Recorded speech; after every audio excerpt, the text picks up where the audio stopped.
안녕하십니까. 저 김순준 교수님하고 제 박사과정 송지훈이라고 합니다. 네, 저 소개 페이지를 사실 빼먹었는데 저는 22년도부터 입학을 했고 석박 통합과정으로 입학을 했고 사실 학부연구생을 조금 오래 해가지고 일찍부터 연구를 시작하긴 했습니다. 처음에 21년도부터 난 포닥인 줄 알았어요.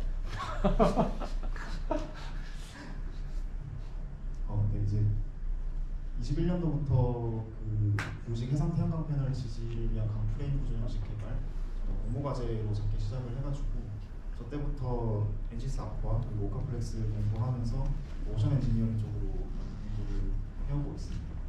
그리고 저때 특히 이제 상부 프레임 구조 그 태양광 패널을 지지하기 위한 상부 프레임 구조를 유체동력학 기반 구조 해석이라고 해놨는데 어제 가이드라인 살짝 들어보니까 이제 경수역학적 거대한 분석을 그 기술을 개발을 하는 쪽으로 시작을 했었습니다. 그리고 다음으로는 23년부터 다목적 해상 부유식 인프라 건설 기술 개발.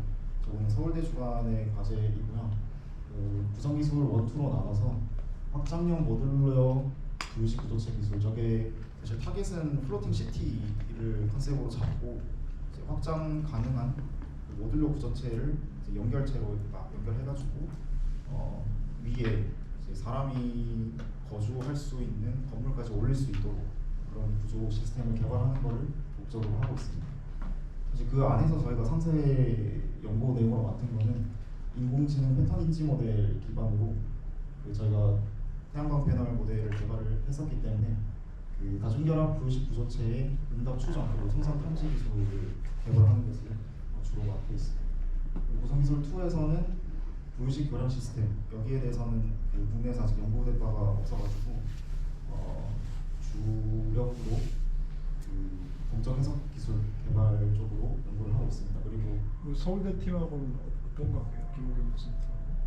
관계라고 하시면 아니 그러니까 그 국내에서 한 사례가 없다면 네. 그러니까 그 팀하고는 영역이 서로 뭐 경쟁 관계예요? 아니면 뭐 어느 부분을 서로 콜라보 해가지고 그런 이 과제가 같이 하는 거고요. 네. 김호경 교수님 연구실은 저 구성기술 2에서 풍파랑 연계해서 바람 위쪽 아니구나. 저 물 아래쪽 저희가 다 맡고 김 교수님 위쪽 다 맡아주시는 거예요. 뭐 우리가 물 아래쪽은 다 쓸지 뭐 위쪽을 알아서 해라고 하면.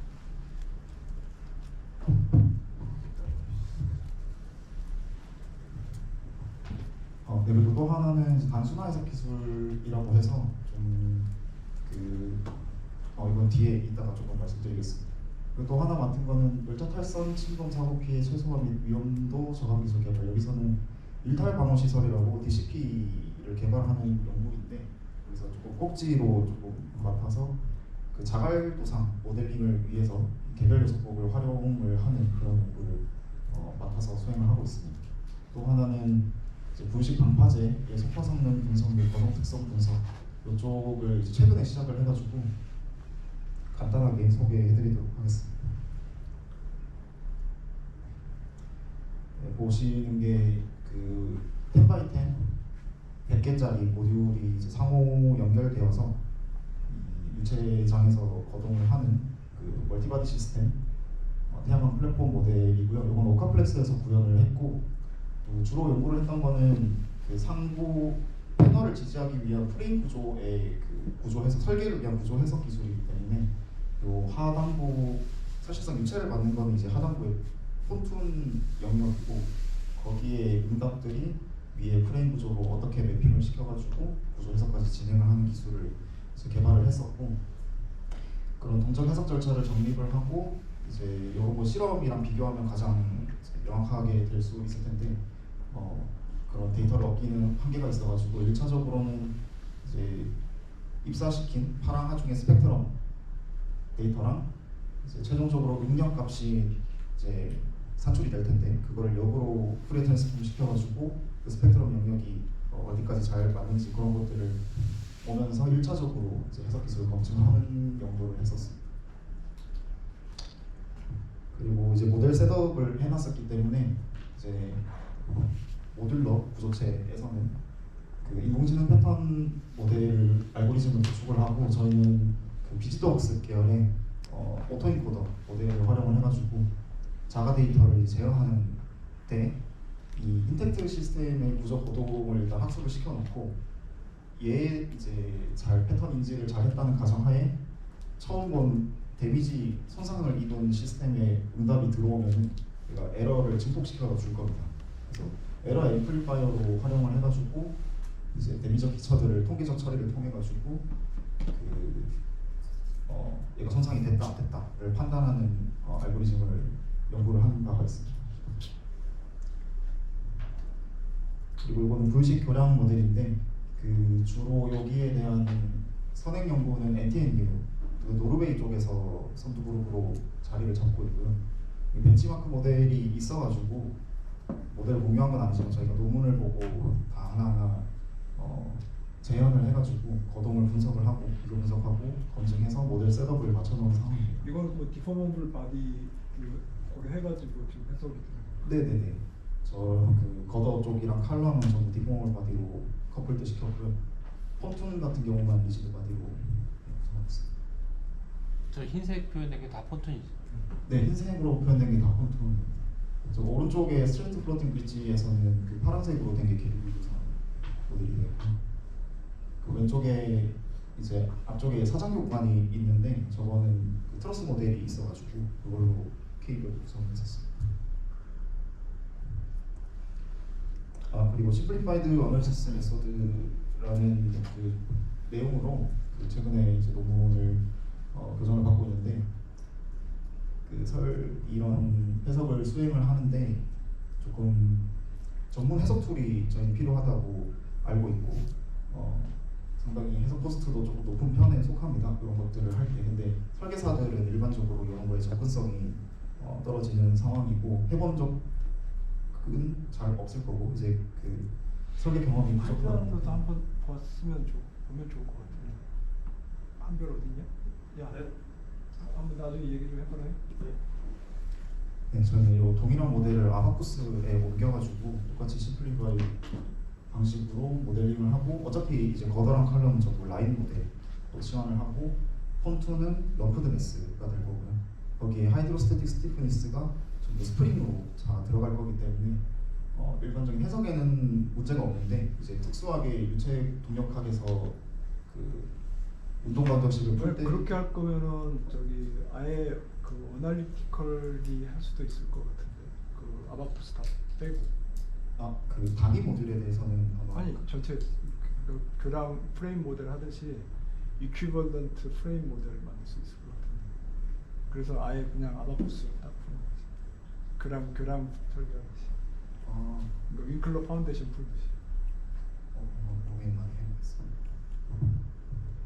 그래서 지금 설명하는 거 뭐냐면 이제 설계사들은 어쨌든 마이다스나 아바쿠스를 많이 쓰니까 마이다스나 아바쿠스에서도 이런 그 하이드로 다이나믹 어널리시스가 되게끔 저희가 조금 가정할 건 가정하고 해가지고 이렇게 좀 방법론을 만든 거고 그 운이 좋게 하여튼 운이 좋은 건 아니고 하여튼 뭐 다행히 규칙화에 대해서는 굉장히 잘 맞아요. 그러니까 바꿔 말하면 사실 이제 이 부식 교량 같은 거에 규칙화에 대한 해석 정도는 굳이 저렇게 비싼 프로그램들을 안 써도 기존에 저희한테 익숙한 FE 프로그램으로도 충분히 적용이 가능하다라는 거를 어느 정도 증명한 셈인 거죠.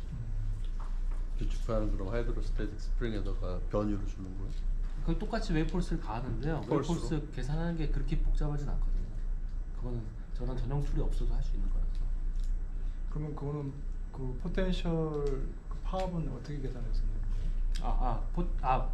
그 파업 자체는 사실은 프리퀀시 도메인에서 풀긴 해야 돼요. 근데 그거는 어차피 NCS 아쿠아 같은 거에서 폰툰만 걔만 격자 모델 해가지고 이제 프리퀀시 도메인에서 풀면 되는 거라서 그거 정도는 설계사에서도 충분히 할 수 있거든요. 그리고 NCS 아쿠아는 최근에 스튜어트 버전은 또 무료고 하니까 어느 정도 접근은 가능하다고. 오케이.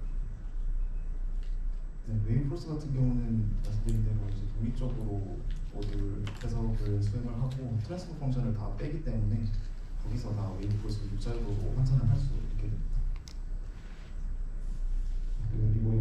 이제 그 열차 탈선 모델이고 이그 자갈 도상 자갈 궤도를 모델링하기 위한 DEM 디스크리트 엘리먼트 메소드라고 해서 개별 요소법을 활용을 하고 있는데요. 저희가 이제 타겟으로 하고 있는 거는 그 열차가 탈선을 했을 때 이제 수직으로 이제 낙하를 한다고 치고 차륜이 자갈 궤도에 떨어졌을 때 얘가 에너지 소산을 얼마나 시켜줄 것인가, 실제적으로 구현을 할 수 있을 것인가 그런 것도 보고, 이제 궤도가 그 충격을 받으면서 이제 잘 자갈 도상에 의해서 잘 지지가 되어야 하는데 궤도 이제 뒤틀림이나 이런 것들이 없도록 횡지지 강성이나 수직 노방 강성 이런 것들을 충분히 잘 재현할 수 있을 만큼의 개별 요소법으로 자갈 도상을 얼마나 잘 구현할 수 있을지 그런 것들을 고민해서 연구를 수행을 하고 있습니다.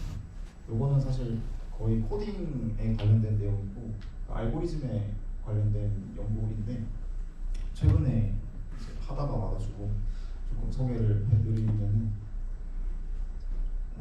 사실 그 디스크리트 엘리먼트라고 하는 것들은 전부 노드 하나로 구성이 됩니다. 여기서 이제 스피어 볼륨이라고 하는 구체로 리지드 바디가 생성이 되고요. 얘들 간에 각자의 운동 방정식을 다 풀어가지고 충돌 해석을 통해서 응답들을 계산을 하게 됩니다. 다 트래킹을 하게 되어 있고요. 근데 이제 자갈 같은 경우에는 그 인터락킹 효과랑 멀티플 컨택트 이런 효과들이 반영이 되어서 마찰 접합이나 이런 것들로 이제 에너지 소산이 될 수 있도록 해야 되는데, 저는 구체로 하면은 일단 접합점이 하나밖에 안 되니까 그런 것들을 현실적으로 구현하는데 한계가 있다고 판단을 해서 저렇게 노달 리지드 바디를 여러 개를 묶어버리면은 이제 블럼피한 그 클럼프 모델이 형성이 되게 됩니다.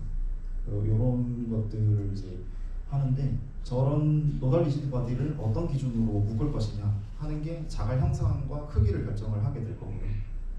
1차적으로는 저 오른쪽에 빨간색 격자로 짰었는데 저렇게 하면은 자갈 형상이나 크기나 이런 것들이 전부 이제 정규화되는 거죠. 규칙적으로 되는 거고, 그리고 2차원 단면에서 봤을 때는 이제 다이아몬드 형상으로 막 되는데 그 Z축으로 봤을 때는 사실 사각형으로 지금 되어 있거든요. 근데 이런 것들을 조금 더 업데이트하려고 제가 저렇게 많이 하는 거예요?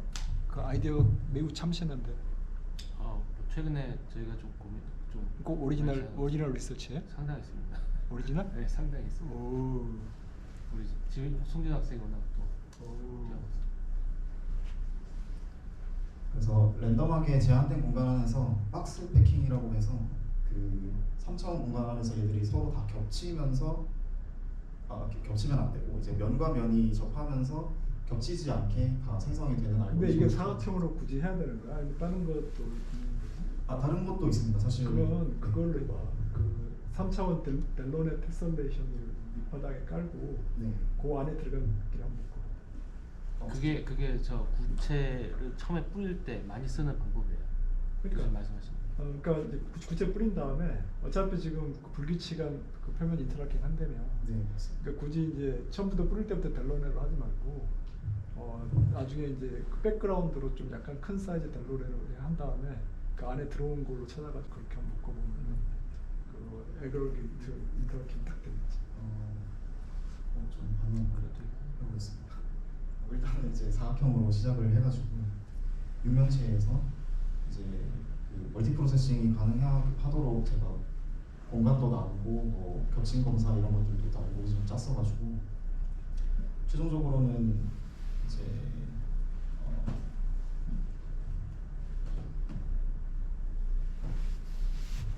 여기다가 이제 박스를 생성해놓고 다시 노드를 뿌린 다음에 여기를 노달 리지드 바디로 묶으려고 했었는데 아이디어 주신 부분 조금 반영을 해볼 수 있을 것 같습니다.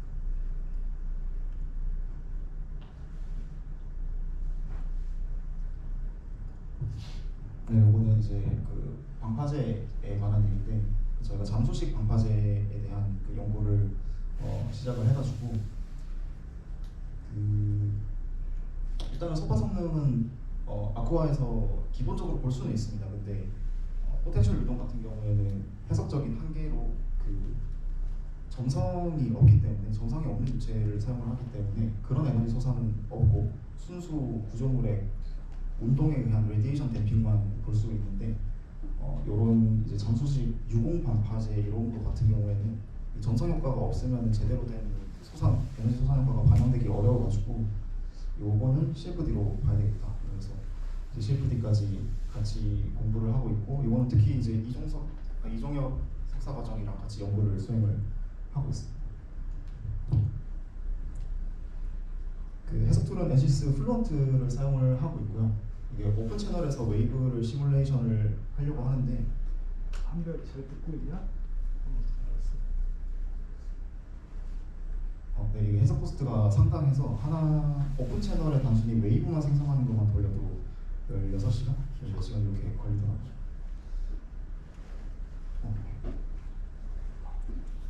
그리고 한 가지 이제 말씀드리고 싶었던 거는, 요거를 특히나 강조를 하고 싶었는데, 그 저희가 이런 유체 동수역학적 고동을 분석을 할 때 주로 얘기를 하는 게 플루이드 스트럭처 인터랙션을 저희는 많이 얘기를 하게 됩니다.